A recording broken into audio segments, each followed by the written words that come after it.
নমস্কার, আমি প্রিয়া। সবাইকে স্বাগত আমার নতুন একটি ব্লগে। দিনটি ছিল রবিবার, আর তখন ঠিক কলকাতাতে ষষ্ঠী, আর আমাদের মেলবর্নে এখানে দশমীর পুজো। আর এখানে ঠিক আগের দিন মানে শনিবার দিন আমাদের এখানে সপ্তমী আর অষ্টমীর পুজো হয়েছিল। সেই ভিডিওটি আমি আপনাদের সাথে শেয়ারই করেছিলাম। তবে যেখানে আমরা থাকি মানে আমরা মেলবর্নে যে সিটিতে থাকি, তো সেখান থেকে এটা বেশি দূরে ছিল না। তবে এটি কিন্তু অনেকটাই দূরে, মানে আমাদের গাড়ি করে এখানে আস্তে আস্তে ওই 1 ঘন্টা 15-20 মিনিট লেগে গেছিলো।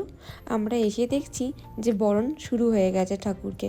তো এখানে যেহেতু মূলত ঠাকুরকে আমরা ছুঁতে পারি না, মানে আমাদের প্রতিমাতে বরণ করা যায় না, তো ওখানে আমাদের সামনে একটা ঘট রাখা থাকে, তো সেখানেই আমরা সবাই বরণ করি। আর জানেন তো, এটি আমার প্রথমবার যে আমি মাকে বরণ করছি। আমি যখন প্রথমবার মেলবর্নে দুর্গাপুজো কাটিয়েছিলাম, তখন আমি জানতাম না যে এখানে কীভাবে বরণ করে, তাই সেই জন্য আমি আর বরণ করিনি। আর দ্বিতীয়বার যখন আমি কলকাতাতে ছিলাম, তখন আমার শ্বশুরবাড়ি যেখানে, তো সেখানে ওরকম পার্টিকুলার পাড়া ছিল না বলে, তো ওখানে আমি কোনো মাকে বরণ করতে পারিনি। তবে এইবার আমি সেই সুযোগটা পেয়েছি। আমার যখন বন্ধু শোভনা বলল যে চল মাকে আমরা এবার বরণ করব, তো আমি এক পায়ে রাজি হয়ে গেলাম। তো আমাদের দুজনের ভালো মতন করে বরণ করাও হয়ে গেছিলো। আর বরণ করার পর এখানে কিছু ফটো তুললাম। এখানে আসার পর দেখলাম যে অনেকেই আমাদের চেনা পরিচিত ছিল, তো ভালো হয়েছিল। সঙ্গে তাদের সাথে দেখা হয়ে গেল, আর তাদের সাথেও সিঁদুর খেলা হয়ে গেল।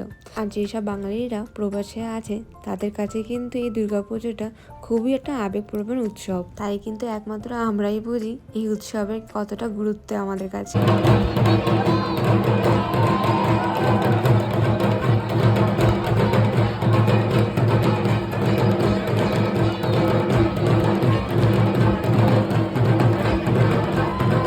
আমরা যে দুর্গাপুজোটার জন্য সবাই অপেক্ষা করে থাকি, সেটি কিন্তু আমাদের কাছে আজকেই শেষ দিন ছিল। যদিও বা কলকাতাতে এটা ষষ্ঠীর দিন ছিল, কিন্তু ওই যে আমরা যে প্রবাসে ঘরবাসী, তার জন্য আমাদের কাছে আজকে দিনটাই দশমী। আবার সেই 1 বছরের অপেক্ষা, আবার সেই মা আসবে, সেই আশাতেই আমরা বসে থাকবো। চলুন, আজকে ভিডিওটি এত অবধি। দেখা হবে পরে একটি ব্লগে। ততক্ষণের জন্য আপনারা সকলে ভালো থাকবেন, সুস্থ থাকবেন। ভিডিওটি ভালো লাগলে একটি লাইক আর কমেন্ট করে দিয়ে যাবেন। দেখা হবে নেক্সট অন্য একটি ভিডিওতে।